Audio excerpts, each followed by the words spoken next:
Hello friends, आज गुजराती रसोई channel पर हूँ तमारा माटे काठियावाड़ी वानगी दही तीखाड़ीनी रेसिपी लईने आवी छुं। पण मित्रों, आज हूँ जे रीते तमने बनावीने बतावी रही छुं ने, तमे धाबा पर खाधी हशे पण एने पण भूलावी देशे एवी अमेझिंग रेसिपी छे। तो चालो मित्रों, वधारे वार न करता आ रेसिपी करवा मारा जोड़े मारा किचनमा। मित्रों, दही तीखारी बनावता पहला आपणे एक लसणनी चटनी तैयार करवानी छे। ए माटे अहींया मैं 10 થી 12 लसणनी कळीओ लीधी छे। लसणनी कळीओ मारी नानी नानी छे, मोटी होय तो 5 થી 7 लेजो तमे। अने लाल मरचुं लीधुं छे। अहींया तमे कोई पण मरचुं लई शको छो, काश्मीरी मरचुं, तीखुं मरचुं। अहींया मैं 1 થી 1.5 ટીસ્પૂન जेटલું लाल मरचुं लीधुं छे। अने त्यारबाद तमारे आने सारी रीते वाटी लेवानुं छे। तमने लागशे कि तमे आ चटनी मिक्सरमां पण तैयार करी शको छो। नो डाउट तमे करी शकशो, पण जो तमे आ रीते वाटीने आ चटनी तैयार करशो ने तो तमारी दही तीखारीने एकदम देसी स्वाद आवशे। तो हवे आपणी चटनी तैयार थई गई छे।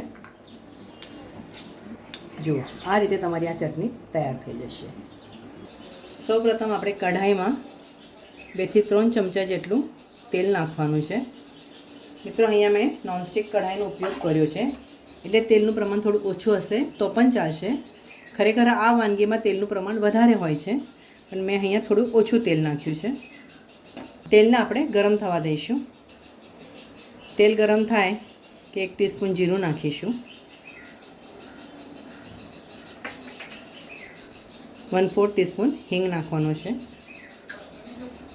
જીરું સારું ક્રેકલ થઈ ગયું છે। હવે આપણે આમાં એક ઝીણી સમારેલી ડુંગળી નાખવાની છે અને 5 થી 6 લીલા લીમડાના પાન નાખીશું।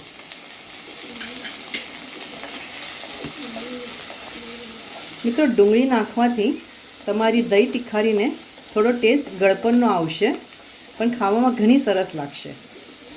એકવાર આ રીતે ટ્રાય કરજો। ડુંગળી તમારે ગોલ્ડન બ્રાઉન નથી કરવાની, ટ્રાન્સપરન્ટ થાય ત્યાં સુધી તમારે સાતળવાની છે। જો આ રીતે તમારી ડુંગળી થવી જોઈએ। હવે આપણે એમાં જે લસણની ચટણી તૈયાર કરી છે ને એ નાખવાની છે। ગેસ આપણે સ્લો કરીશું।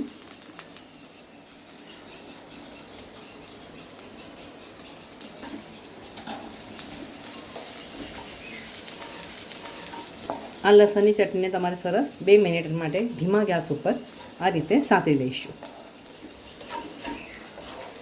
લસણનો કેવો કાચો વાસ હોય ને એ નીકળી જશે, પણ ધીમા ગેસ પર કરજો। હવે આપણે એમાં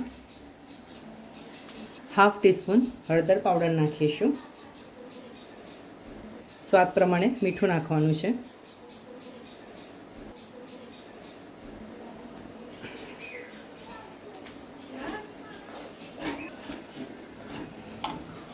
હવે લીલા મરચાં લેવાના છે। અહીંયા મેં એક લીલું મરચું લીધું છે, એને આ રીતે તમારે વચ્ચેથી 2 ટુકડા કરીને નાખવાના છે।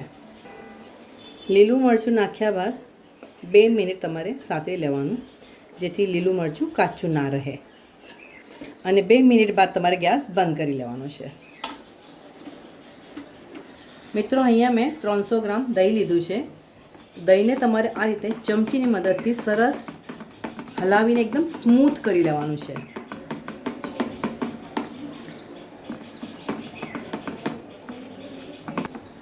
જો આ રીતે તમારે દહીંને એકદમ સ્મૂથ કરી લેવાનું છે। હવે આપણે આ દહીંને કઢાઈમાં નાખી દઈશું।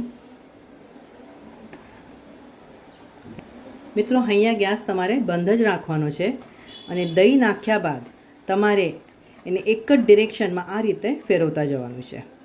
ગેસ ના ચાલુ કરશો મિત્રો, આ રીતે જ બનાવવાનું છે તમારે દહીં તીખારી, અને દહીંને તમારે આ જ રીતે એક ડિરેક્શનમાં ફેરવતા રહેવાનું। હવે આપણે ઉપરથી ઝીણા સમારેલા લીલા ધાણા નાખવાના છે। સરસ મજાની દહીં તીખારી ખાવા માટે તૈયાર છે। મિત્રો, આ દહીં તીખારી તમે બાજરીના રોટલા જોડે સર્વ કરશો ને તો ખાવાની તમને ઘણી મજા પડી જશે। આ વિડીયો જોયા બદલ તમારો ઘણો ઘણો આભાર। આવતા વિડીયોમાં આવી સરસ મજાની રેસીપી સાથે આપણે ફરીથી મળીશું। ત્યાં સુધી સરસ ખાઓ, સ્વસ્થ રહો અને ગુજરાતી રસોઈ જોતા રહેશો।